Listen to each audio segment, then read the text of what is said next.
ভারতের রাজনীতিতে আরেকটি কলঙ্ক অধ্যায় দেখলো ভারতবাসী। যে ভারতবর্ষে আমরা বলি মাতৃবৎ পরদারেষু পরদ্রব্য সুলষ্টবৎ আত্মবৎ সর্বে ভূতেষু না পশ্যন্তি অন্তম, সেই ভারতবর্ষে কি দেখলো? যিনি নিজেকে শিক্ষিত, এডুকেটেড মনে করেন, দিল্লির জেল খাটা অরবিন্দ কেজরিওয়াল, ইন্ডি জোটের অধিনায়ক, তিনি কি করলেন? ভারতের রাজনীতিতে এক কলঙ্ক লিখে দিলেন।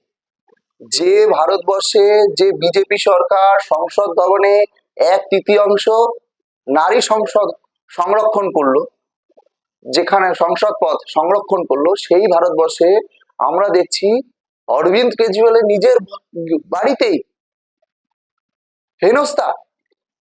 এটা কি চলছে? এটা ইন্ডি জোট না ইন্ডি জোটের পিন্ডি চটকাচ্ছে?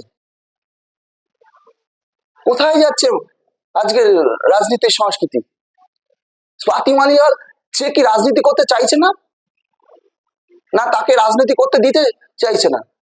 নিজের দলের কাছে হেনস্থা হচ্ছে তার বাড়িতেই। কতটা দুর্ভাগ্যজনক!